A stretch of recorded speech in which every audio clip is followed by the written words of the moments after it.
Hello everyone and welcome to the channel. I'm Emmanuel, I'm an airline pilot, and welcome to a rather special flight today, flying the Bell UH-1 Huey developed by Taog's Hangar. This is a helicopter that had a special place in my heart ever since my childhood. Back then playing with models of it as a child, now playing with the tiny bit bigger and more enhanced models in Microsoft Flight Simulator.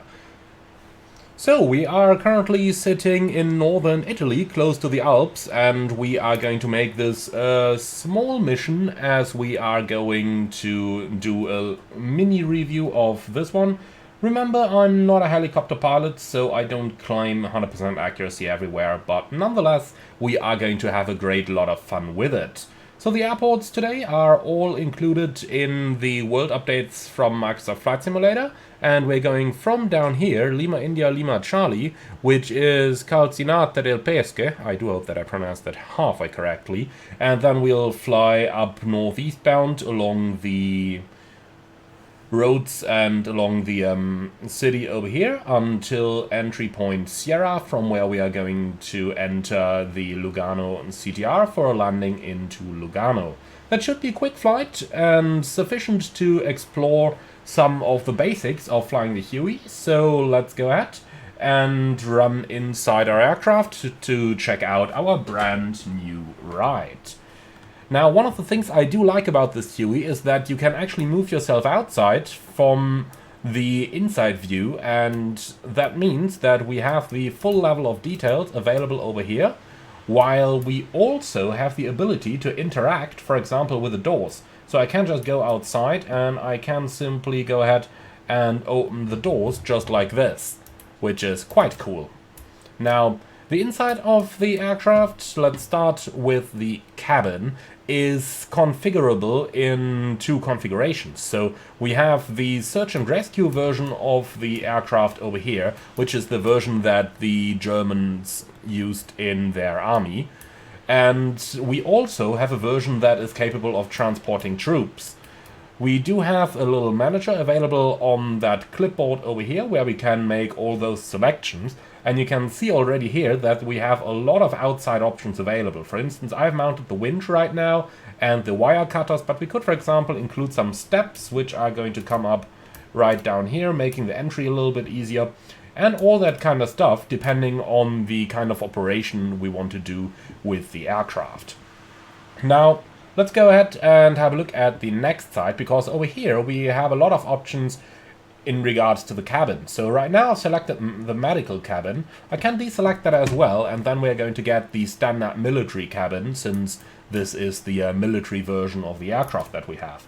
We have the ability to show our troops inside the cabin, like so, and we have the ability to show the crew chief over here as well. If you're wondering why the crew chief can be selected separately, that is because if we go back to the medical cabin, then the troops are going to be gone, but you can see the chief remains over here inside the cabin. Now, we can also show the crew in the front seats like this, even though they do seem to block the view down here on our cyclic a bit. So for that reason, I am going to hide them from view over here. Last but not least, we also have a couple of instrument options. So by default, the Huey is fitted with the standard analog style instruments that it used to have during its military operations, but we also have the ability to fit either just a tablet GPS, which we have up here then, or we can go ahead and fit a modern avionics panel, which looks like this. So that's the G3X units, and we have a GTN 650 fitted down here as well. So those are our configuration options. For today I am going to pick the old school version of the cockpit though, so let's get rid of the tablet and let's get rid of the modern panel. Also, I have a couple of fun items here, like the cabin decorations that we have over here. I do like them. I am gonna keep her in the flight deck. Another nice option here is the shaking of the panel, and we'll see that in action in a few moments anyway. Okay, last but not least, since we're sitting in a military version of the plane, you can see this is what our standard seats look like. But we have an option over here where we can include some armor next to the seats, which was used in the military to protect the flight crew. Since we are flying a search and rescue version though, we definitely do not need that, so we can remove that armor. Last but not least, we do have a maintenance tab down here, and we do have a damage simulation. If we over-torque the engine, then the engine can take damage leading up to engine failure, but you will see that it is not all that difficult to fly the HUEY properly, which we are going to do in this video, or at least I hope we are going to do so.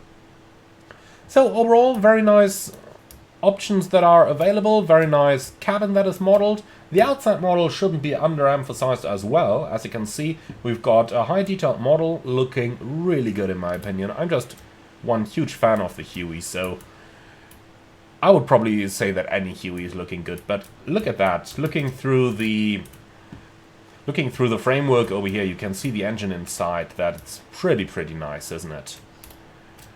Okay, so then we can quickly do our walk around in order to be sure that our helicopter is airworthy, and when that is completed, let's go ahead and take it flying. There are lots of liveries available for this one, not only included directly with the product, but also many available by third parties on flightsim.to. So overall, this is a pretty good set, and you will find something for your favorite operations. Alright then, so let's go ahead and close the door up here. We can, by the way, also open that door up here for quick entry. And last but not least, we can open our flight deck door and step inside over here. Alright, here we go. So that's the cockpit of our HUEY. Overhead panel is fairly easy once you get your view around it. The same goes for the main panel, and talking about the main panel, I just want to emphasize the lovely modeling up here. First of all, the 3D instruments are looking really good, and last but not least, even if we go close up, that is some very nice 3D modeling here, giving the aircraft overall a very nice look and feel to it. Just look at the attitude indicator over here, for example. Really neat. Okay, so here we are, sitting on the right-hand seat, which is the commander's seat in the HUEY. So let's go for our normal procedures for the startup then. The circuit breakers are all checked. They are not simulated, by the way. You can't click any of them, but they are all checked. Then we can move up. The dome light is off, pitot heater is off, the anti-collision light is on, position light is off since it's daylight. Cargo release off, and the wipers are off. The bleed air is currently switched off. Instrument lighting is not required and off. Inverter off, and the voltmeter is on AC. Moving down, the main generator is in the on position. Non-essential bus, normal on. Generator on starter. Battery on. Okay, number one, let's get rid of these... Let's get rid of these warning sounds down here. So then we can test the master warning system and reset that thing. Okay, hydraulic count is on, force trim on, the chip detector is on both, governor auto, DIs off, auxiliary fuel pumps off, fuel pumps on, and then we can go ahead and start up our engine. So the startup process is fairly easy. Fire detection test is good. Fuel gauge test is good. The startup process is fairly easy. So we are going to hold the start switch, which is located on the bottom side down here. So if you look at it, this is the starter switch down here. Now, first things first, make sure that the throttle is in idle. That's all the way to the right. And then, once we initiate the start sequence, by the time we reach 15% RPM, we gotta have rotor RPM as well. And that's about as easy as it gets, so let's give it a go.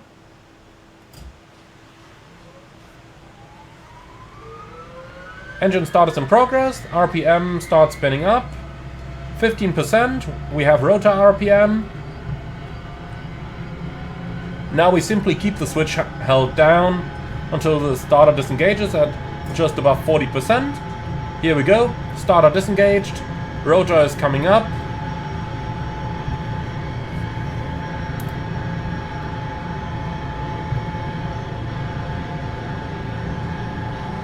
Okay, let's wait until the engine has stabilized.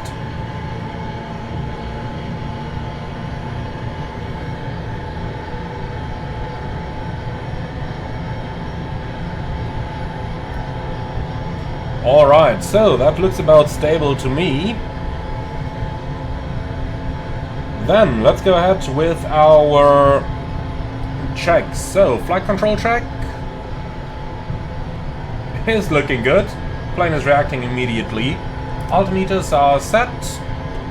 Then let's go to the overhead panel. Inverter, main. So, standby generator is selected as well, and up here everything is set. Wonderful. Alright, that RPM limit will be reset in a few moments. So, IFF on. Code A. Normally we should be on a code C over here, but that's not for the IFF, just for the standard transponder.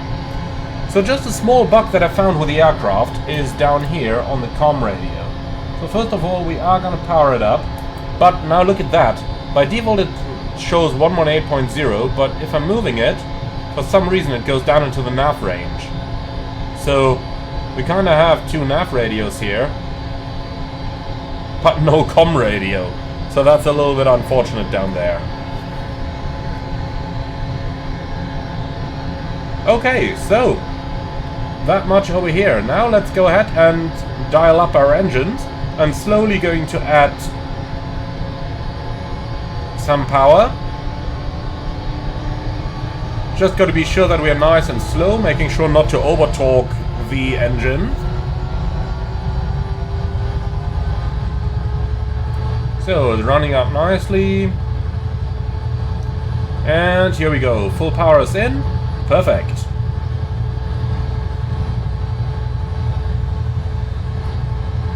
Alrighty, with that we are good to go. Quick look over our systems, making sure that the oil pressure is good and electrical load is good as well. Alright, perfect. So with that we are ready to go. So, can we see windsock anywhere? Well, we can see flags, so it's going to be a takeoff into this direction, which is round about 010, and our target heading today is going to be 045 until we reach the end of the little village. So, master caution system, let's reset that so that the master warning goes out. And then a quick reminder of where we are about to go. So we'll fly on the heading 042 for about 8 miles until we reach reporting point Sierra, which is located at the village over here and the intersection of the village and the Lago di Lugano. Okay, wonderful. So we're good to go. Let's see how our HUEY is going to fly. I'm adding power right now, a little bit of left rudder. And here we go. A little bit of wind by the looks of it.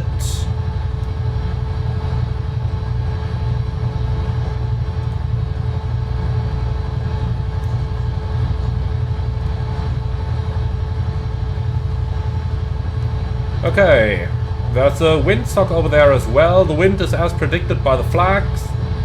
Then let's backtrack on the runway.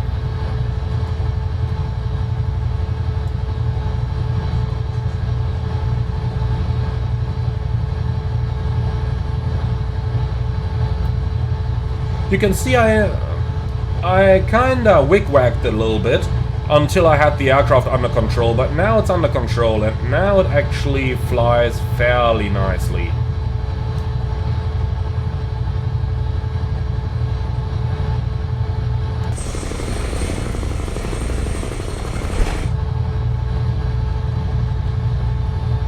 Alright, onto the full length.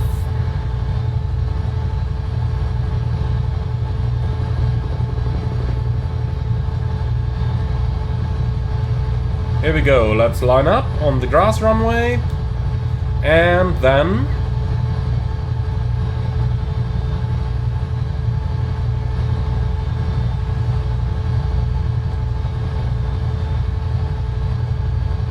Time to go. Increasing power.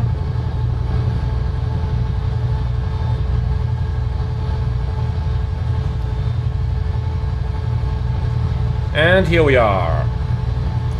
So, climbing nicely. Let's first of all gain a little bit of altitude here. I need quite a bit of left rudder right now to keep the helicopter straight. A little bit of forward stick input, which we can quickly trim out. Okay, all trimmed out. 60 knots is a good speed for the climb. Doing roughly 600 feet a minute over here. And that looks good. So let's go ahead and gain a little bit of altitude. And once we've done that, we are going to make a left-hand turn out towards our first waypoint. Very easy to fly right now. I've trimmed it out and I have completely let go of the stick. Now, as you can see, no problem at all. It's flying perfectly. I do like all the shaking effects of the panel here. Look at that. That's part of the aircraft. Really well done. Okay, let's go ahead and climb a little bit further. We are going to head towards the rain over there. 500 feet a minute rate of climb. Not too quick, but we are flying at 80 knots already, since we do want to cover a little bit of distance. Overall, in my opinion, a well-balanced flight model and not too hard to learn to get this one straight. So you can see my stick input over here, and you can basically see that there barely is any stick input over here. And the helicopter does go straight. A little bit of trim, but once it's trimmed out, it's really straightforward and easygoing. Okay, so we gotta go into the valley over there, and at the end of the valley I expect to see the lake, which we gotta head onto. Now, we do have radar altimeter down here, and that is fairly useful when flying in a situation like we are right now, where you've got rising terrain over there, making sure that we keep 1,000 feet, which is the minimum required for VFR flights. And when that is done, let's go ahead, bring it into level flight, trim it out over here, and then let's just add a little bit more power to see how fast we can actually go. Gotta be a little bit careful down here with your gauges. Yep, to avoid this from happening. You don't want to over-torque that helicopter, because the damage modeling is there. Right, this looks pretty good right now. And with that, we are on the way towards reporting point Sierra. A little bit of rain, we can see a couple of droplets on our windows, probably going to become a little bit more. The forecast weather at our destination is a visibility of 7,000 meters with few clouds or scattered clouds and 3,000 AGL. So basically exactly what we're seeing in front over there. Okay, so with the engine now running at pretty much the maximum we can, we are doing about 110 knots, 115 if you wanna. And well, that's about the speed that we got on the HUEY. Once it's trimmed out, really easy to fly, as you can see. I'm basically not doing any control inputs right here. If you look at that, barely any inputs. I do like how the panel starts to shake whenever I'm doing inputs over here. Really nicely done. Nice little effect. As mentioned, if you don't like it, you can disable it. But personally, I'm a huge fan of things like these, so I definitely will keep this one. Okay, so fairly easy in terms of navigation. This is reporting point Sierra coming up right over there. And from Sierra we are going to turn to the left over here, over the lake. And then we are almost at our destination already. At the destination we are going to do a traffic pattern or two in order to test the takeoff and the landing capabilities of the HUEY, and thereafter we are going to do our full stop, putting it right down on the spot, or so I hope, which is going to conclude the exercise and the review. But for now, Let's go ahead and have a look at a couple of the lights that we have up here. So I'm just going to turn them all up. So that's the backlight. You also have a red backlight available, which is going to help in low light conditions. And let's just go ahead and turn everything up here.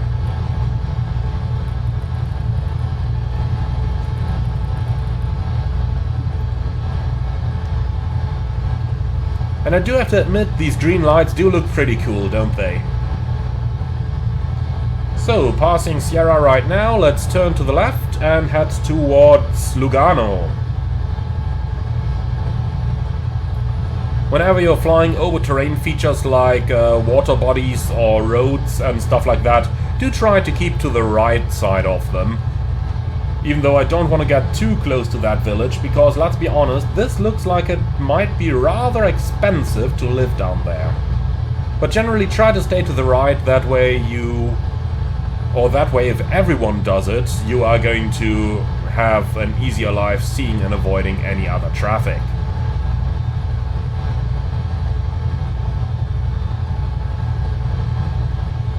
Wow, living down here might be quite nice.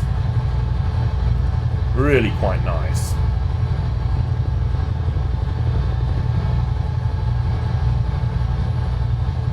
Okay, entering a little rainy area over here. Let's take that chance to go up here and put up the wipers.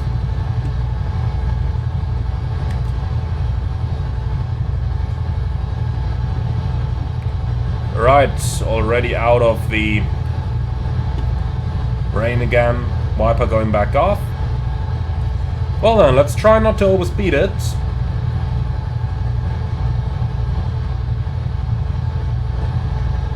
And then we can already start looking out for the lights of our destination airport. Should be located just down here.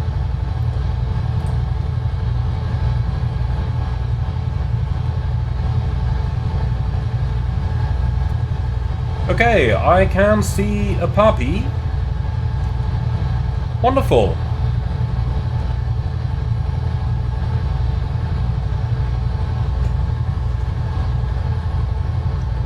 Okay, so here we are inbound. Let's go ahead and check the latest weather. The wind is variable at 2, visibility 8 kilometers, light drizzle, scattered clouds 3,300, QNH 1014. Here we go. Okay, I am going to make this a traffic pattern, so let's move over to the right hand side. We will do the right traffic here, because of that little cumulus granitus on the right side here.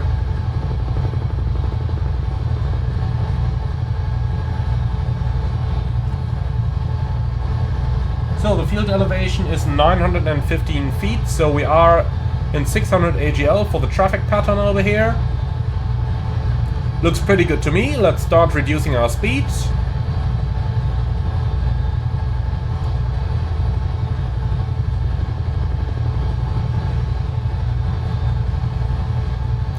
And in weather conditions like these, I have a feeling that we gotta turn on the landing light.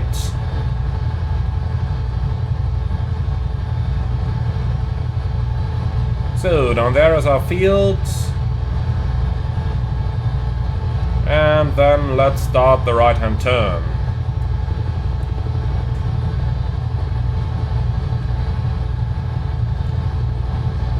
So, speed 70 knots.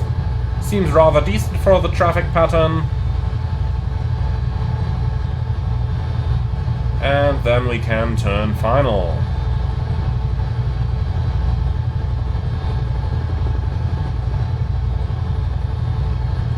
Overshooting a tiny bit, but we are gonna correct for that. And the aim is to put it right down on the aiming point, on that runway.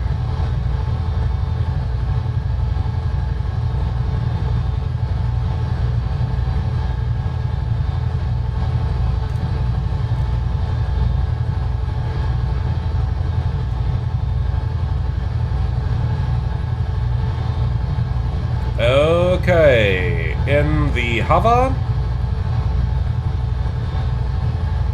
And then let's go on to that aiming point.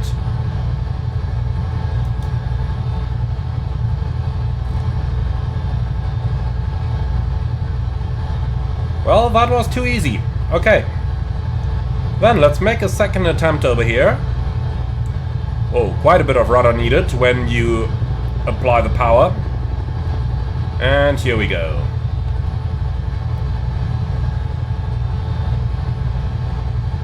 Okay, let's do one more. 600 feet for the pattern, which equals 1,500 on the radio. On the primary altimeter.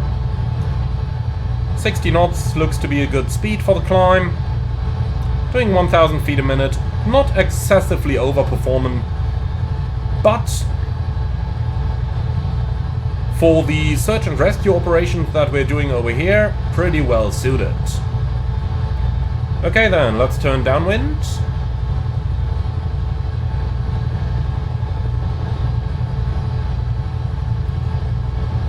Speed about 80 should be good. I'm still kind of getting the hang of how to maintain the altitude and adjust the airspeed properly in a helicopter, but slowly getting there, slowly but steadily.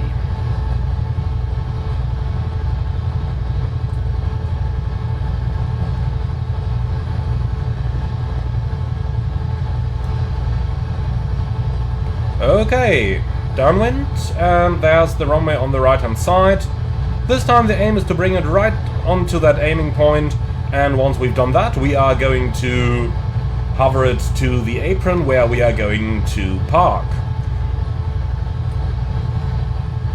So, getting a little bit fast over here, a little bit less power.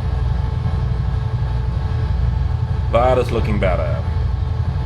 Alright, let's start slowing down. Back towards 60 knots for the base turn. And this is looking good. Alright, let's turn it over.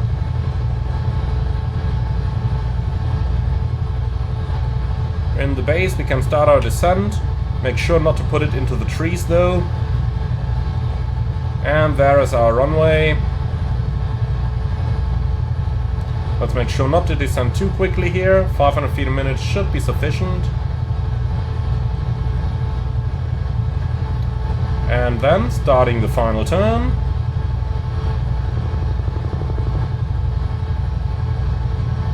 Okay, so this over here, that is our target.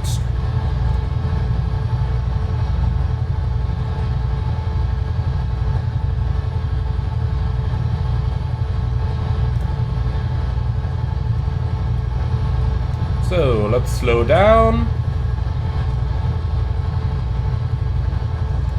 Well, a little bit too early. Okay, nonetheless, this is quite a bit of fun to fly. I probably just approached it much too fast. So let's go ahead and hover it to the apron.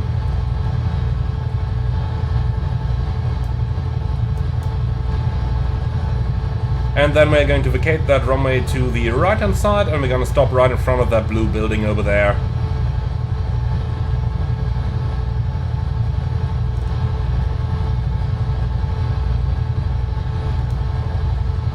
Okay, off to the right, and here we go. Oh, there's actually a helipad. Well, perfect, then we're gonna go into the helipad, of course. So, just down there.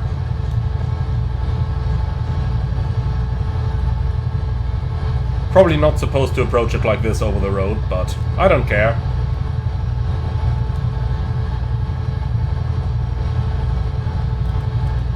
Okay, so we should be more or less on top of the pad, probably a little bit to the right of it.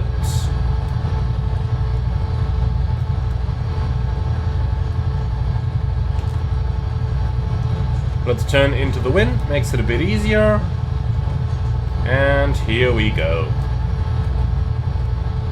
Okay, let's see how bad I landed. Yeah, we can do better than that. But nonetheless, here we are. Alright. With a little bit more practice, I'm sure I'm gonna get that a bit better, but since we have arrived, we gotta keep the throttle in idle for the next 2 minutes so that the engine has its cooldown period. In the meantime, we can check. The force trim is on, as it should be. Pitot heater is off. Inverter switch off. Main generator is on. Then the generator starter switch onto the starter. And then we roughly have our 2 minutes, so let's go ahead and shut down. So, power to idle, fuel switch off, and here we go. Cancel the low RPM warning, probably the most important thing to do here. And then the IFAC can go off. Here we go. And the engine is running down. Perfect. So, our instrument lights can already be turned off.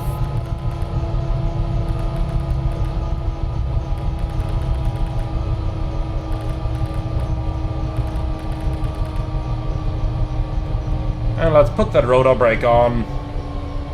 That should help slowing it down a little bit, but I just do find that rotors just take a very, very long time to run down in Microsoft Flight Simulator. I'm not sure if that is just me and my impression, but that is kind of what I do seem to think here. Alright. So the rotor is coming down. And then let's get out of here, have a quick look at how that looks like from the outside. Here we go, rotor is about to stop, I hope.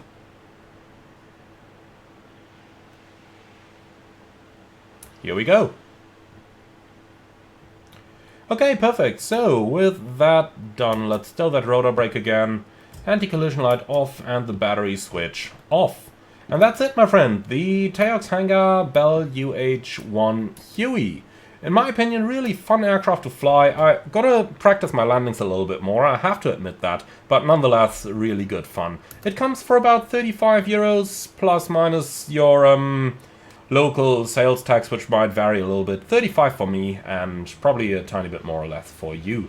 I hope you enjoyed this one. Let me know your feedback in the comments below. Let me know if you want me to cover more aircraft like this as they come out. And with that, I'd like to say thank you very much for watching. Be sure to like, comment and subscribe. And if you really love what I'm doing on this channel, I would appreciate a small donation through the Buy Me Coffee link in the video description below. Thank you very much for watching and see you all again on the next one.